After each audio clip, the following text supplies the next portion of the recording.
His eyes weren't watching the ball, MJ thought, glancing towards the veteran in the wheelchair. They were scanning the arena exits, like clockwork. Just a fan? Or was this man's presence here more than just chance? The roar of the crowd. Inside the Charlotte Spectrum Center was electric, fueled by nostalgia and the thrill of seeing basketball legends back on the court for a high-profile charity exhibition game. Michael Jordan soaked it in, the familiar adrenaline surge kicking in even now, years after his official retirement. He moved through the pre-game warm-ups, the old rhythms returning effortlessly. The crossovers, the fadeaway, the effortless elevation. But amidst the flashing lights, the cheering fans, and the friendly banter with former teammates and rivals, his attention kept drifting towards the sidelines. Specifically towards a man seated quietly in a designated accessible area near the court, watching the proceedings with an unusual intensity. The man was clearly a veteran. His wheelchair was sturdy, functional, customized perhaps. A faded Desert Storm veteran cap sat squarely on his head. His face, lined and weathered, held a stoic, almost impassive expression. His eyes, however, were sharp, constantly moving, scanning. And they weren't just following the ball. Norris noticed it subtly at first. While the players warmed up, the veteran's gaze wasn't locked on the star attractions. Instead, his eyes systematically swept the arena, the entry tunnels, the security personnel stationed at various points, the overhead catwalks where cameras and spotlights were positioned, even the patterns of crowd movement in the lower bowl sections. It wasn't the unfocused gaze of a fan soaking in the atmosphere. It was the methodical, practiced scan of someone assessing potential threats, evaluating security postures, mapping the environment. Jordan, whose own life had been lived under intense security scrutiny for decades, recognized the pattern instantly. It was the kind of hypervigilance ingrained in high-level security professionals, military special operators, intelligence agents, not typically seen in a fan simply enjoying a charity game, even a veteran fan. Jordan felt a flicker of curiosity, mingled with respect. The man's quiet dignity, his obvious physical challenges overcome by sheer presence, was admirable.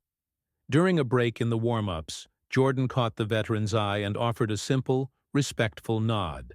The man returned the nod curtly, his expression unchanging, his sharp eyes acknowledging the gesture before immediately resuming their steady, comprehensive scan of the arena. Who was this guy? Norris made a mental note to perhaps greet him personally. After the game, thank him for his service, maybe offer an autograph. He seemed like more than just a face in the crowd. The game itself was entertaining, a mix of rusty skills, flashes of former brilliance, and good-natured competition for a worthy cause. Jordan played significant minutes, feeling the old competitive fire burn, enjoying the camaraderie.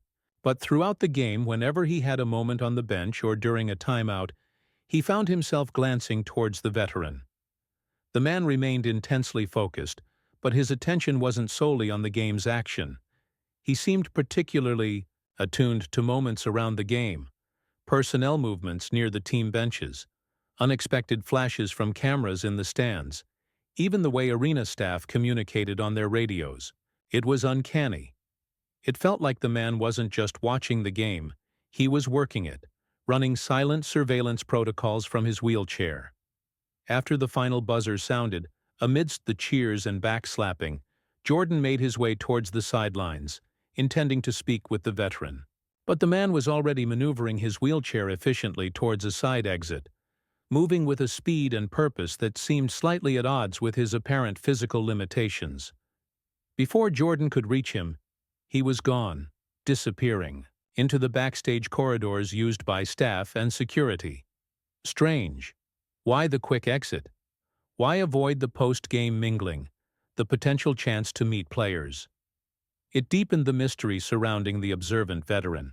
Later, in the private reception area, Jordan mentioned the veteran to Marcus Thorne, the retired head of his old security detail, who was also attending the event. "Marcus, did you happen notice a vet in a wheelchair, courtside near our bench? Desert Storm cap? Sharp eyes, watching everything?"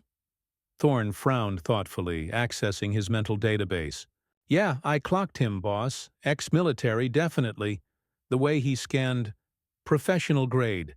Didn't recognize him from any regular security details, though. Kept to himself. Left quick. Thorne paused, then added, something felt familiar, though. Like I'd seen that level of focus somewhere before, maybe crossed paths on a protection detail years ago. Can't quite place it. Familiar. That resonated with Jordan, too. It wasn't just the vigilance. It was a specific kind of vigilance. Calculated, unemotional, deeply ingrained. The encounter stuck with Jordan. Over the next few days, he couldn't shake the image of the veteran's watchful eyes. He felt an odd compulsion to know more, driven by a curiosity that felt deeper than just noticing an observant fan. He asked Thorne to discreetly look into attendees registered for the accessible seating area at the charity game, cross-referencing with veteran databases if possible, searching for a match to the man's description. Thorne, ever resourceful, came back a day later, his voice tinged with surprise. Got a hit, boss, and it's interesting.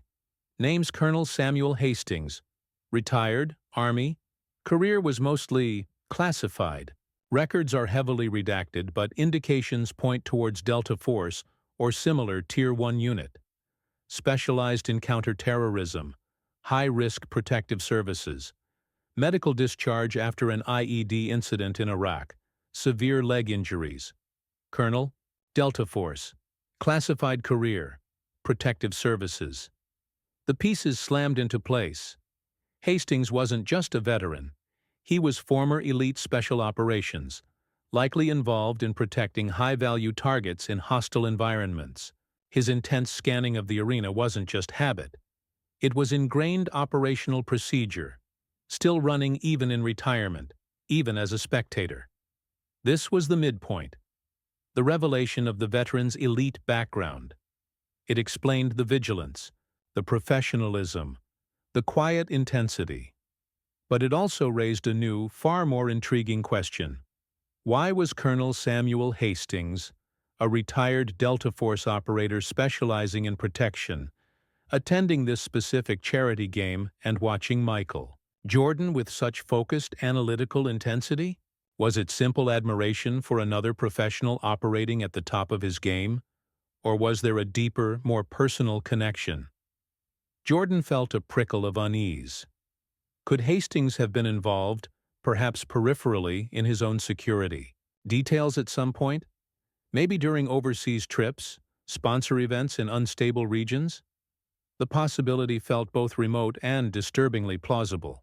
He asked Thorne to dig deeper, specifically looking for any possible intersection between Hastings' known, though classified, deployment timelines or assignments, and Jordan's own travel and security history, particularly during the late 90s or early 2000s. It was a long shot, searching for connections obscured by layers of classification and time. But Thorne had his methods. What Thorne eventually uncovered, pieced together from fragmented records, declassified mission code names, and discrete inquiries with old contacts in the special operations community, was astonishing. Operation Silent Sentinel. A highly classified, multi-agency task force activated in the late 90s in response to credible specific threats against high-profile American figures traveling internationally, particularly athletes and entertainers whose movements were predictable, and security often penetrable by sophisticated adversaries. The threats weren't just random terrorism. Intelligence suggested state-sponsored groups or powerful criminal organizations might attempt abductions or high-impact attacks for political leverage or ransom. Michael Jordan, arguably the most recognized American on the planet at the time, had been identified as a primary potential target during several specific overseas trips, promotional tours, exhibition games, even vacations. Colonel Samuel Hastings, then an active Delta operator at the peak of his career, had been assigned as the tactical lead for the covert protective detail embedded within Jordan's official security team during at least 3 of those high-threat trips. Hastings hadn't been the visible bodyguard. He and his small team operated in the shadows, providing an invisible layer of elite counter-assault and extraction capability, unknown even to Jordan himself or most of his regular security personnel, including Thorne at the time. Their mission was simple: observe, anticipate, neutralize any Tier 1 threat before it materialized, and if necessary, get the principal, Jordan, out clean, by any means necessary. The hidden truth was staggering. The disabled veteran watching from the sidelines wasn't just a fan, nor just a fellow professional. He was a ghost from Jordan's own past, a highly trained warrior who had once been secretly responsible for his life, operating just feet away, unseen, unacknowledged, during some of the most vulnerable moments of Jordan's global superstardom. Hastings hadn't just been scanning the arena out of habit. He was likely assessing the current security posture against the backdrop of threats he knew had existed, running mental checklists, perhaps comparing present-day protocols to the dangers he was privy to years ago. Jordan felt a profound mix of shock, gratitude, and a strange sense of belated connection. This man, whose name he hadn't known, whose existence he hadn't suspected, had literally guarded his life from the shadows. The respectful nod Jordan offered now felt woefully inadequate. He needed to speak to Hastings, to acknowledge the connection, the debt. Finding Hastings again wasn't easy. He wasn't listed in local directories. His VA records were sealed under privacy protocols. But Thorne, using the initial registration information from the charity game and leveraging some back-channel connections, managed to track down a quiet suburban address where Hastings lived alone. Norris decided to approach carefully, respectfully. He drove out to the modest house himself, unannounced, but hoping a direct personal approach would be better than a formal summons. He found Hastings sitting on his small front porch, cleaning and meticulously maintaining components of his wheelchair, his movements precise despite his injuries. Hastings looked up as Jordan approached the walkway, his expression initially wary, then shifting to surprise, then settling back into that familiar, stoic neutrality. He showed no sign of being starstruck, only a quiet waiting. "Colonel Hastings," Jordan began, stopping at the foot of the porch steps. "Sam, please," Hastings replied, his voice calm, level. He didn't invite Jordan up immediately, just watched him. "Michael Jordan," Jordan said, feeling strangely awkward despite his global fame. I wanted to thank you for your service. And," he paused, choosing his words carefully, "for services rendered that I wasn't aware of until very recently." Hastings' expression didn't change, but his eyes sharpened slightly. He knew what Jordan meant. "Just doing my job, Mr. Jordan," he said quietly. "A long time ago." "Maybe," Jordan countered. "But it deserved acknowledgement. Then and now. I had no idea about Silent Sentinel, about your team." Hastings simply nodded, accepting the statement without comment. The silence stretched for a moment. "Why were you at the game, Sam?" Jordan asked finally, the question burning in his mind. "Reliving old times? Checking up on the security?" Hastings considered the question, his gaze drifting towards the horizon. "Bit of both, maybe," he admitted slowly. "Wanted to see the game, support the charity. And yeah," he met Jordan's eyes directly now, "old habits die hard. Can't help but scan the room, assess the posture. Especially," he added, a cryptic note entering his voice, "when certain patterns seem to reappear." "Patterns?" Jordan asked, a prickle of unease returning. "What patterns?" Hastings hesitated, then seemed to make a decision. "The kind of chatter we used to monitor back then," he said obliquely. "Financial instability in certain regions, political posturing, renewed interest in high-value targets for leverage. Sometimes history doesn't just rhyme. It repeats. Just background. Noise probably. But," he tapped his temple, The old instincts buzz sometimes. He wasn't issuing a direct warning. He wasn't claiming specific intelligence. But he was sharing something, a lingering professional assessment, a concern rooted in his unique experience and knowledge of past threats directed specifically at Jordan. He was, in his own quiet, retired way, still watching Jordan's back. The final layer of the hidden truth clicked into place. Hastings' presence wasn't just about nostalgia or habit. It was driven by a residual sense of duty, a lingering concern, based on his classified knowledge of past threats, prompting him to observe, to assess, even now, years later, from the sidelines. The man who had secretly guarded Jordan's life years ago was still, in his own way, standing sentinel. Jordan felt a profound sense of humility. "Sam," he said sincerely, "if your instincts are buzzing, I need to hear about it, officially or unofficially. My current team needs that perspective." Hastings looked surprised, then gave another curt nod. "If I see anything concrete, beyond just background noise," he promised quietly, "you'll know." Jordan stayed for another hour, not pressing Hastings for classified details, but simply talking about basketball, about recovery, about life after intense careers. He learned more about Hastings' struggles with his injuries, his quiet pride, his solitary but dignified life.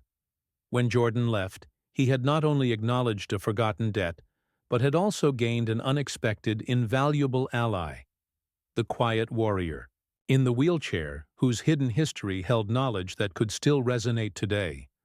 A silent sentinel still watching from the sidelines.